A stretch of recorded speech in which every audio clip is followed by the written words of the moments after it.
Un saludo, mis amados hermanos, en el nombre de nuestro Padre Celestial, que hace posible esta conexión y esta grabación, y a los hermanos que ven el tema por los canales virtuales.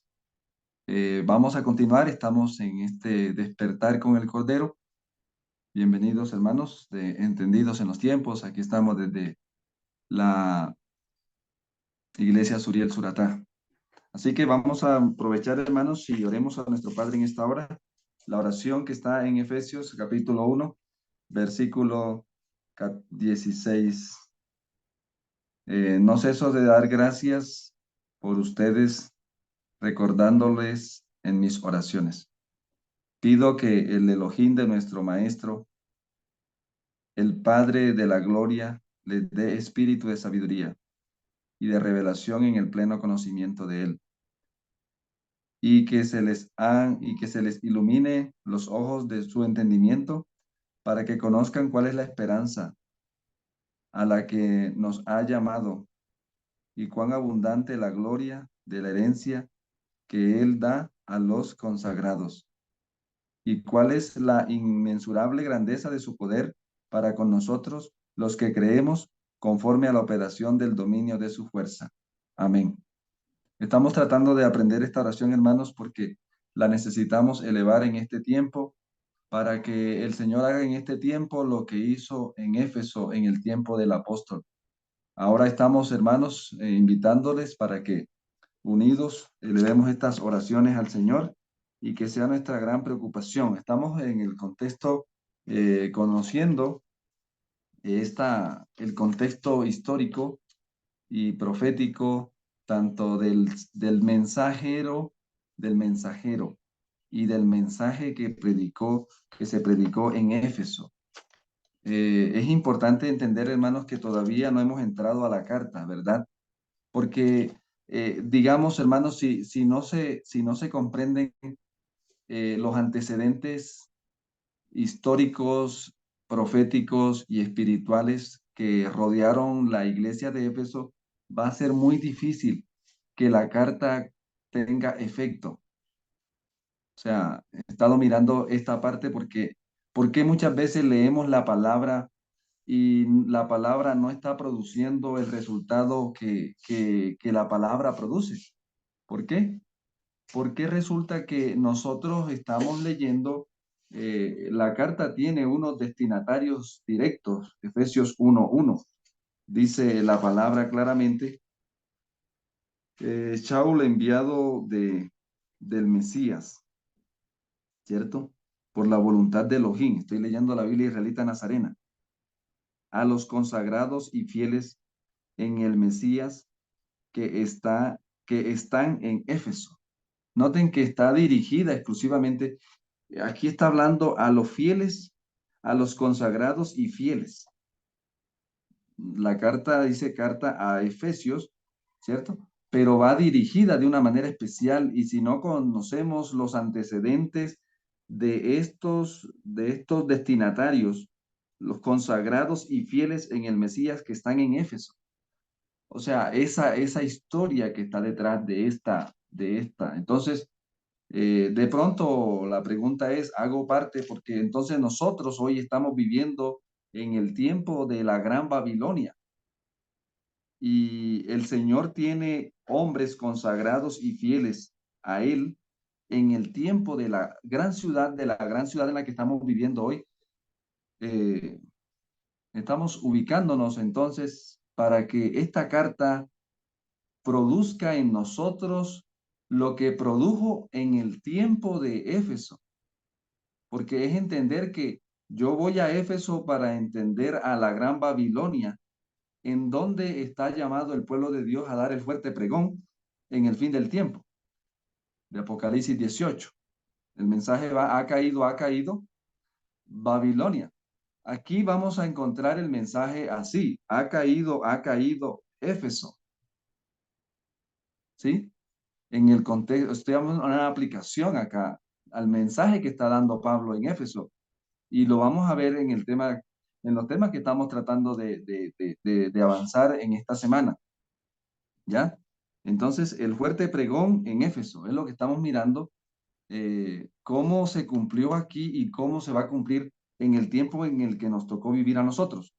Ahora es importante ubicarnos en los tiempos. Y entonces, aquí en Efesio, en Hechos 19, encontramos, hermanos, el contexto histórico, ¿sí? Profético y espiritual que rodeó este derramamiento del Espíritu Santo en Éfeso. Y entonces estábamos mirando ayer la ubicación profética, la ubicación histórica, la ubicación espiritual de este derramamiento. Entonces, hermano, hay algo importante aquí que para avanzar en lo que estamos cubriendo es lo siguiente. Aquí dice en la palabra del Señor en Hechos 19, hablando de Apolos. Hay una palabra aquí que es lo importante que vamos a resaltar hoy aquí. Está en el eh, verso 24.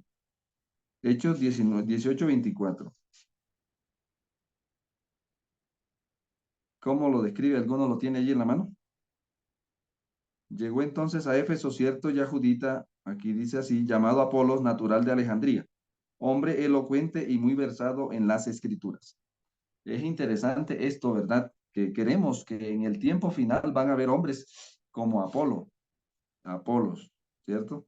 Dice, este había sido instruido en dónde, hermanos? El verso 25. ¿En qué fue instruido?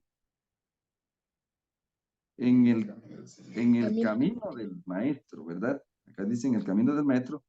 Y como era ferviente en espíritu, hablaba y enseñaba con exactitud las cosas.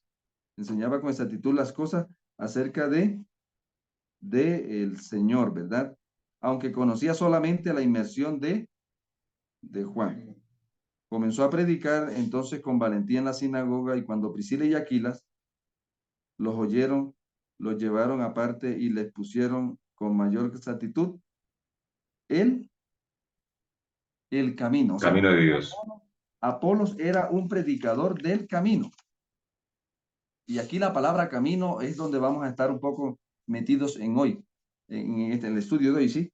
Entonces, Apolos era un predicador del camino, pero no conocía toda la verdad del camino y ahora entonces Priscila y Aquilas, que de paso Priscila y Aquilas fueron discípulos de Pablo, según Hechos 18, verso 1, aquí habla de Priscila y Aquila, ¿sí? En el 18:2 habla de Priscila y Aquila, para ubicarnos en el contexto y entonces Pablo se va de Éfeso y deja a Priscila y Aquila. Y es interesante, hermanos, cómo el Señor, o sea, nos ha llamado a ser discípulos. Pablo no estaba en Éfeso, pero en Éfeso estaba Priscila y Aquila, y era como si Pablo estuviera en Éfeso. Y ahora entonces viene Priscila y Aquila, le ayudan a entender el camino de Yahweh, el camino del Señor, ¿sí? Entonces, aquí encontramos, porque vamos a introducirnos, vamos a pasar al versículo 10, capítulo 19, versículo, versículo 8. ¿Alguno lo puede leer, hermanos?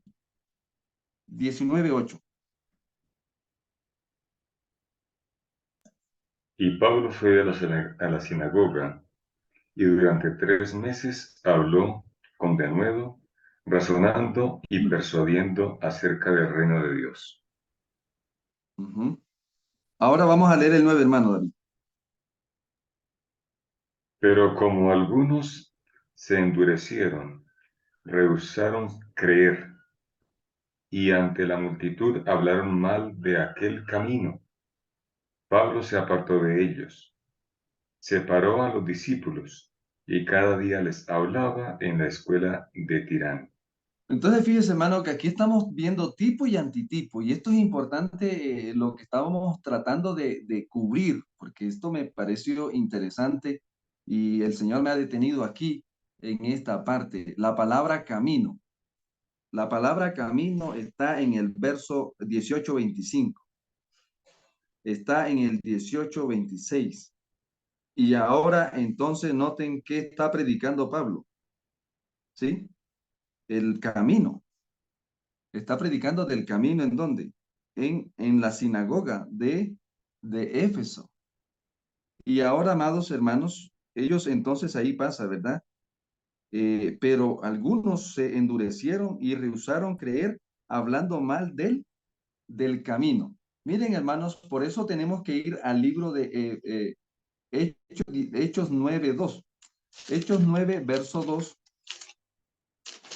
para que entonces miren que ahora está pasando aquí. La conversión del apóstol. Aquí estamos hablando de la conversión del apóstol Pablo.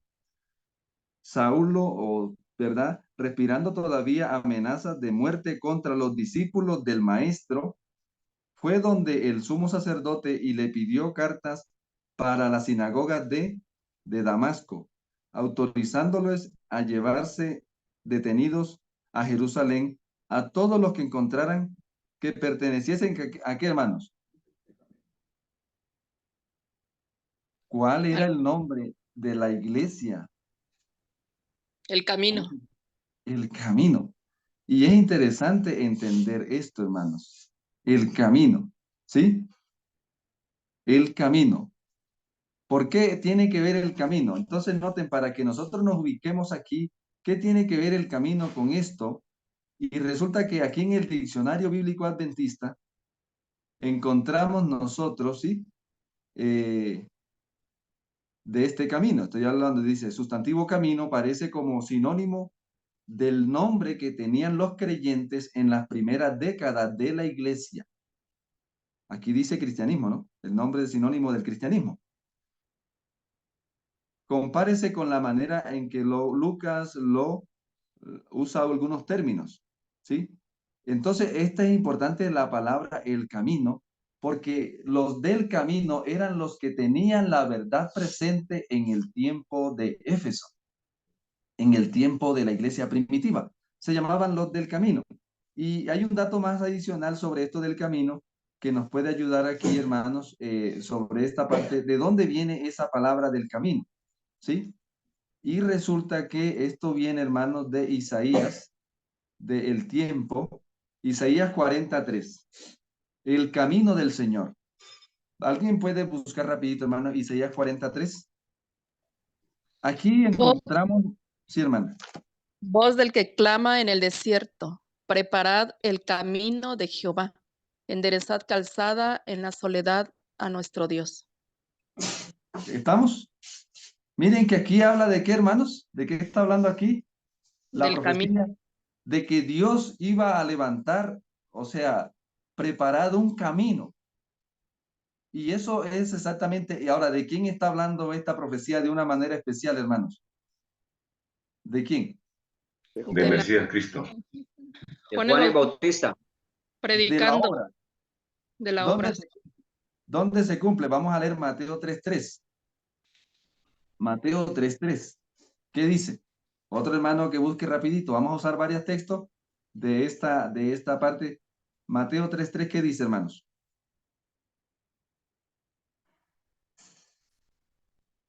Dice, Pues este de quien pues habló el profeta Isaías, cuando dijo, voz del que clama en el desierto, prepara el camino del Señor, endereza sus sendas.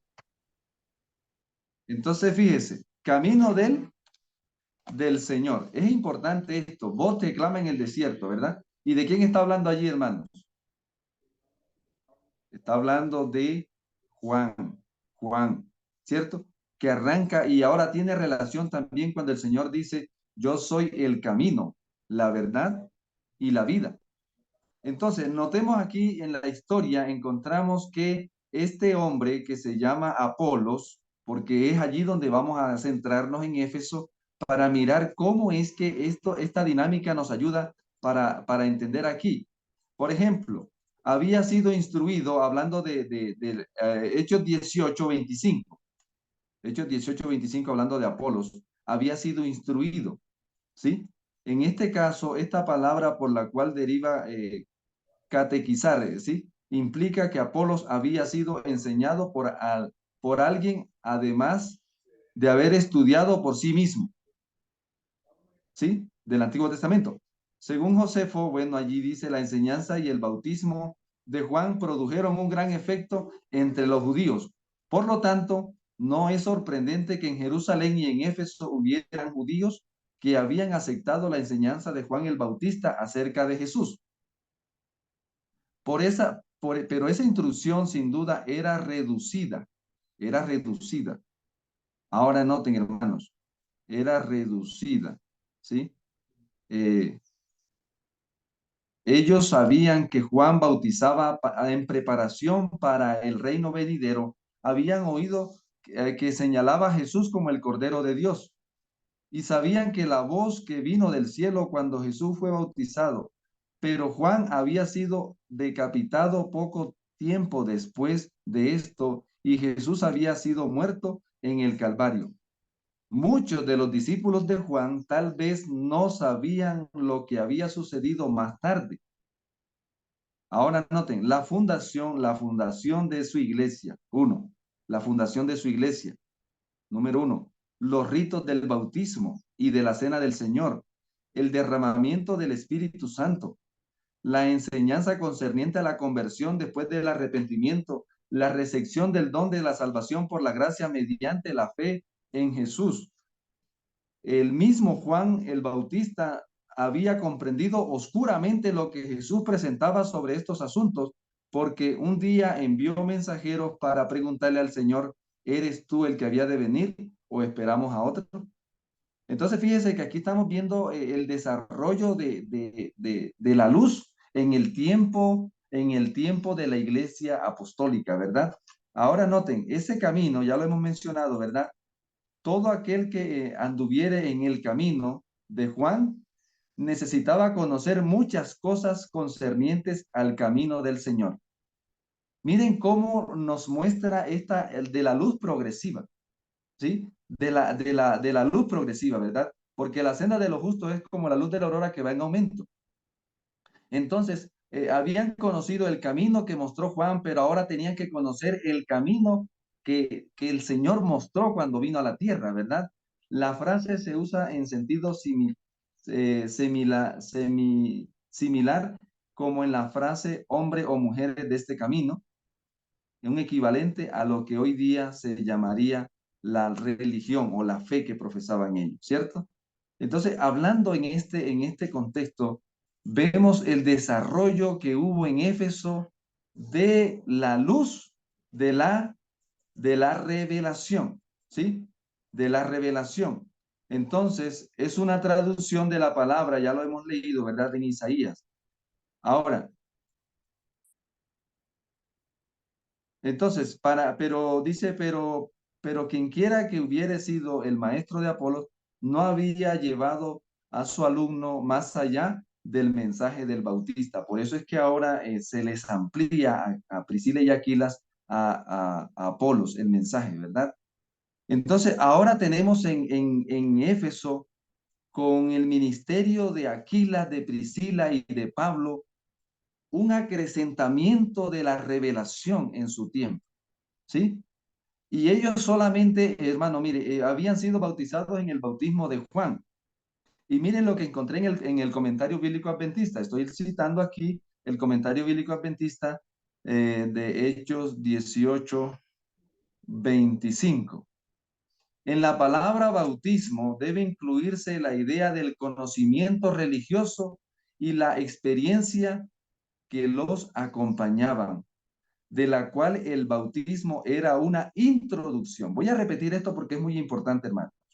En la palabra bautismo debe incluirse la idea del conocimiento religioso y la experiencia que lo acompaña. Dos palabras clave: conocimiento religioso y la experiencia que acompaña a ese conocimiento, de lo cual el bautismo es una introducción a un conocimiento religioso, a una experiencia que acompaña a esa revelación de Dios. Y ahora creo y respondo aceptando y soy bautizado. Hablando del bautismo de Juan, la palabra está llena de significados, pues muestra que la obra de Juan el Bautista como precursor de Cristo había ido más allá de lo que el relato del Evangelio indica. Había llevado a Éfeso, ¿sí? Ciertamente había llegado hasta Alejandría, porque Apolos era de Alejandría. En cuanto a la iluminación de este bautismo, bueno, ya hay otra, había sido instruido, ¿verdad? En ese caso. Entonces, lo que quiero resaltar aquí, hermano, es porque cuando la pregunta que le hace el apóstol Pablo a los discípulos de Juan es, ¿recibieron ustedes el Espíritu Santo cuando creyeron? Noten, está hablando de, dice, ni siquiera hemos recibido, ni siquiera hemos oído hablar del Espíritu Santo. Ellos, entonces, ¿en qué inmersión fueron? ¿En qué inmersión recibieron entonces? Ellos respondieron la inmersión de Juan, o Yajonán, ¿verdad? Entonces, fíjese, hermanos, esto es importante aquí, porque el conocimiento religioso el bautismo va acompañado de un conocimiento religioso y de una experiencia que acompaña a ese conocimiento, de esa luz. Entonces, noten, aquí tenemos a los discípulos de Juan que ahora deben ser hechos discípulos del Mesías, ¿sí? Del Mesías. Y luego el Señor derrama su espíritu sobre los discípulos de los apóstoles. Los apóstoles. En ese caso, hermanos, lo que estamos viendo aquí es un derramamiento de la revelación, un acrecentamiento de la revelación en Éfeso. Y esto es muy importante, hermanos, porque el Espíritu Santo va a venir va a hacer una obra de iluminación en sus siervos antes de derramarse abundantemente en este caso, ¿verdad? Esto nos puede llevar a nosotros a una pregunta. ¿Qué es lo que está pasando en Hechos 19, versículo 9? Entonces, verso dice, durante 13 meses, Saulo tuvo yendo a la sinagoga donde predicaba con valentía, discutiendo acerca del camino. El perseguidor del camino, en Hechos 9, ahora está, ¿qué cosa? Está predicando del camino. Y ahora dice, hermanos, pero como algunos se endurecieron, entonces podemos decir que la palabra camino tiene una relación directa con lo que nosotros conocemos como la verdad presente. ¿Estamos? Lo que conocemos como ¿qué? La verdad presente. Y aquí entonces vamos a avanzar en el desarrollo, porque ahora miren, de los siervos, ahora del zarandeo que hubo en la fe de los siervos, en el caso de Apolo, experimenta una crisis en el sentido de que tiene que actualizar la fe, el conocimiento. En el caso de la crisis que sucedió con los discípulos de Juan, se dieron cuenta que le faltaba y el Señor hay una crisis en los siervos. Los siervos necesitan comprender completamente la revelación del Señor. Pero ahora, amados hermanos, el versículo 9 ahora se traduce, se transfiere la crisis ¿a dónde? ¿A dónde se transfiere la crisis? En el verso 8, 19:8, hermanos. ¿A dónde?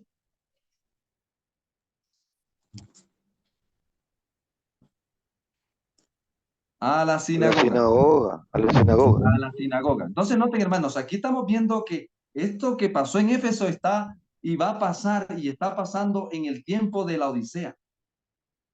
Primero la crisis comienza en los siervos. Un zarandeo de nuestros fundamentos. Yo creo que estoy predicando para hermanos que tipo Apolos o tipo discípulos de Juan y que están ahora revisando su experiencia. ¿En qué fue que fuimos nosotros bautizados? Y yo me preguntaba, hermanos, entonces dice aquí, digamos, ¿de quién somos discípulos nosotros? Porque ahorita vamos a dar la aplicación de esto, ¿verdad? ¿De quién somos discípulos nosotros? Porque si estamos predicando del Señor es porque en un momento fuimos discípulos. Alguien nos trajo el conocimiento de quién somos discípulos nosotros. ¿Sí? Y aquí lo vamos a mirar con detalle. Luego ahora noten, hay una crisis en la iglesia en el verso 8, porque así va obrando el Señor. Y aquí ahora el zarandeo se traduce a la iglesia. Hermanos, déjenme decirles algo que por eso el evangelio se llama Apocalipsis 14:8, el evangelio eterno. ¿Por qué? Porque eternamente salvos o eternamente perdidos. Pero nunca el evangelio eterno se predica en vano. Cuando el evangelio eterno no está salvando, es porque está condenando. Y aquí lo vemos cumplido en Éfeso, en el tiempo del evangelio de la iglesia primitiva. Durante 3 meses, y entonces noten, hermanos, discutiendo con valentía. De paso, amados hermanos, las discusiones no son malas. Las discusiones no son malas. Nosotros, como adventistas del séptimo día, tenemos que entender que cuando hay discusiones, cuando hay careos, digamos, al seres que pensamos diferentes, no quiere decir que estamos mal. Las discusiones son necesarias, primero que todo para que Dios obre y el Señor obre y digamos quiénes están de parte de la verdad y quiénes quieren permanecer en la mentira. Porque lo que hace la luz cuando llega a la sinagoga de Éfeso es que traza una línea. Traza una línea, hermanos, los que creyeron a la derecha y los que rechazaron la luz a la izquierda, ¿sí? Pero como algunos se endurecieron, el evangelio cuando no está salvando, hermanos, cuando no está transformando, cuando no está santificando, cuando no está haciendo crecer al creyente, es porque lo está condenando. Y esto es algo interesante, hermanos, que nosotros lo entendamos esta parte, hermanos, porque el evangelio del Señor es un mensaje de vida o muerte. Dice que algunos se endurecieron y rehusaron creer y hablaron mal de la verdad presente, hermanos. Hablaron mal de la verdad presente.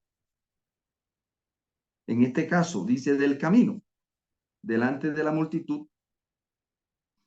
Y entonces, ¿qué pasó, hermanos? Saulo se apartó y tomó a sus discípulos aparte. ¿A dónde se transformó? ¿A dónde se trasladó la discusión ahora, hermanos? ¿A dónde se trasladaron las discusiones? Según el verso 9. A la iglesia, a la sinagoga. Desde la sinagoga, ¿a dónde se Al trasladó la A la discusión? escuela, a la escuela de Tirano. A la escuela de Tirano. Entonces, vamos a mirar cómo fue el proceso. Las discusiones comenzaron con los siervos, discusiones con los mensajeros, con relación al mensaje. Luego la discusión pasa ¿a dónde? A la sinagoga. Porque esto ahora tiene que llegar a la sinagoga. La sinagoga tiene que tomar decisión. En este caso, la iglesia tiene que tomar decisión. Y ahora, mis amados hermanos, como la iglesia rehúsa, ¿qué cosa, hermano? Aceptar la verdad presente. ¿Qué pasa, hermanos? Ah, bueno, no puedo por aquí, pero entonces toca por acá. ¿Sí? Digamos, si no, como el hombre Zaqueo, ¿cierto? Que no podía por aquí, pero se subió por acá. Pero no podemos dejar de predicar la verdad presente, aun cuando en la iglesia nos cierren las puertas. Debemos ser estratégicos, hermanos, y prepararnos, porque yo veo en Éfeso una profecía, ¿no? Y ojalá que toda la iglesia recibiera la verdad presente, hermanos. Ojalá que todos creyéramos, porque esto que pasó en Éfeso, hermano, está pasando, estamos en el zarandeo. Estamos en el zarandeo. Y esto continuó por 2 años. Ahora la discusión se traduce a 2 años, de manera que todos los que habitaban en Asia, tanto judíos como griegos, oyeron el mensaje del maestro, la verdad presente, la del camino. Y el Señor hacía milagros extraordinarios mediante las manos de Saúl, de Pablo, de manera que hasta llevaban los pañuelos delante que habían tocado su cuerpo para ponerlos sobre los enfermos, y los enfermos y las enfermedades se iban de ellos, y los espíritus malos salían de ellos. Voy a pararme allí, vamos a detenernos hoy aquí. Noten, hermanos, que aquí hay de lo que es el fuerte pregón. Y yo quisiera de pronto, hermanos, que me ayude algún hermano para que nosotros miremos en el libro Primeros Escritos, la visión del gran conflicto de 1858. Vamos a ubicarnos, hermanos, por favor, en la visión del gran conflicto. Alguno lo tenga por rapidito, ¿sí? ¿Qué tiene que pasar para que lleguen los milagros? Vamos a los milagros porque estamos esperando el derramamiento abundante de la gracia del Señor que va a llenar a sus siervos de su espíritu, y en el nombre del Señor, en este tramo, en este tiempo, se van a hacer milagros. Pero ¿qué va a pasar? ¿Qué tiene que pasar antes, hermanos? Vamos a comenzar, hermano. Usted ubíquese en el índice donde comienza la primera visión, en el capítulo que se llama La alianza entre la iglesia y el mundo. Vamos a hacer un recorrido del camino por donde el pueblo del pueblo adventista va hacia la santa ciudad, ¿sí? Hacia la santa ciudad. ¿Alguno ya se ubicó ahí, hermanos?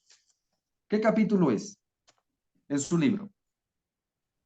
52. Muy bien, entonces, hermana, vamos a hacer el recorrido. La alianza entre la iglesia y el mundo está hablando de Babilonia. Siga leyendo. El siguiente capítulo, ¿cómo se llama? William Miller. El siguiente capítulo. El mensaje del primer ángel. Muy bien, ahí está, arranca el primer ángel, ¿verdad? 1800, allí está hablando. Siga, hermana, el siguiente. El mensaje del segundo ángel. Ahí está el mensaje del segundo ángel. Siga leyendo. El movimiento adventista ilustrado. Muy bien, el siguiente capítulo. Otra ilustración. Hermano, estas dos visiones hablan de un zarandeo que hubo en 1844, cuando los pioneros salen de Babilonia. Ahí está, estas ilustraciones nos muestran la dinámica de ese zarandeo que hubo allí. Siga leyendo, hermana. El santuario. El santuario, ya ahí entra en el tercer ángel, ¿verdad? El tiempo del tercer ángel. Siga leyendo. El mensaje del tercer ángel. Ahí arranca el 1844 para acá, ¿verdad? Ahí está el tercer ángel. Siga leyendo. Sí, el lugar santísimo sería una firme plataforma. Una firme plataforma. Muy bien, hermana. Siga leyendo. Siguiente. El espiritismo. Ahí vienen las trampas de Satanás en el fin del tiempo. Siga leyendo. La codicia. Cómo Satanás va a trabajar con los adventistas. Espiritismo y codicia. En el mundo y en el mundo. Codicia. ¿Cierto? Ahora, después, ¿qué viene, hermano? El zarandeo. Muy bien, mire lo que va a pasar en la iglesia, hermano. Un zarandeo. Estamos hablando ya en el tiempo de nosotros. ¿Sí? Después de la codicia y el espiritismo, viene el zarandeo. ¿Sí? Ahora siga leyendo. El siguiente Los capítulo. pecados. El capítulo Los 64 se llama ¿cómo? Los pecados de Babilonia. Sí. Y ahora el siguiente, ¿cómo se llama? El fuerte clamor. El fuerte clamor del tercer ángel, el fuerte pregón del tercer ángel, ¿cierto? Y el siguiente capítulo. Terminación del tercer mensaje. Ahí está la lluvia tardía, ¿cierto? La lluvia tardía de Apocalipsis 18. Y después El tiempo de angustia.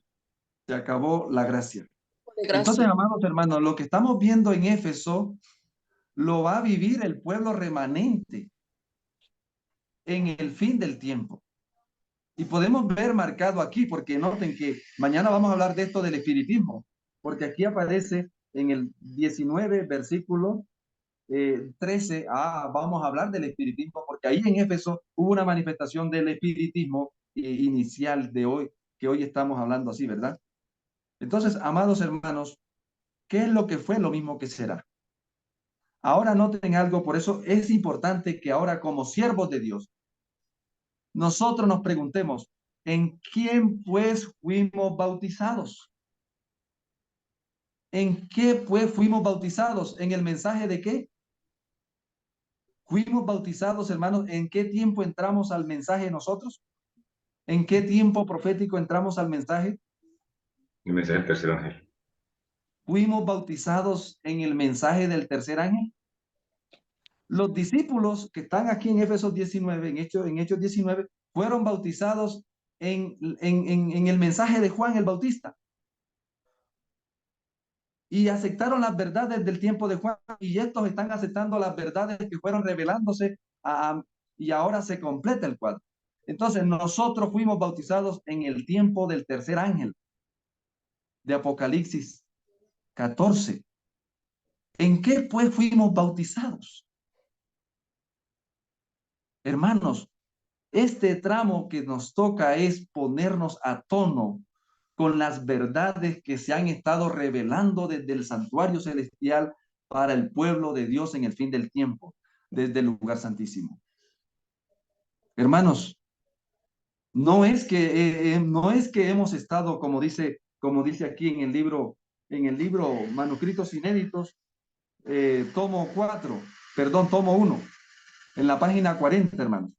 ¿Alguno lo tiene por allí a la mano que nos podamos ayudar con? Aquí lo tengo. En la página 40, hermanos. ¿Sí? Dice grandes verdades bajo la basura. Página 41, ¿alguno lo tiene? Sí, señor. Dice grandes verdades bajo la basura. Grandes verdades han sido enterradas bajo los sofismas del error, pero serán descubiertas por el escudriñador diligente, que cuando encuentra y abre el cofre de las preciosas joyas de la verdad, no es que estemos ante un fraude, porque todos los que valoran estas joyas pueden llegar a poseerlas, y entonces también ellos tendrán un cofre para abrirlo a los demás. El que imparte no es privado del tesoro, porque cuando lo examina para poder presentarlo de forma que atraiga a otros, encuentra nuevas riquezas. Amén. No es que estemos en un fraude. No era que los discípulos, que Apolos estaba en un fraude. No era que los discípulos de Juan en Hechos 19 estaban en un fraude. Es que la senda de los justos es como la luz de la aurora que va, ¿qué, hermanos? Que va en aumento. Entonces, entendemos, amados hermanos, lo que el Señor está haciendo con nosotros hoy. Tenemos que, como siervos, estar preparados para una crisis, porque nuestras creencias van a ser confrontadas. Si tienen el fundamento que requieren para que permanezcan, o de lo contrario, se mejoran. ¿Estamos humildes como Apolos? ¿Humildes como los discípulos de Juan? ¿O de qué estamos llenos hoy, hermanos? ¿De orgullo intelectual? Hermanos queridos, estamos en el tiempo del zarandeo final, y aquí es donde se está decidiendo lo que pasó en Éfeso. Algunos se endurecen, otros se ablandan, pero la verdad del Señor prevalecerá.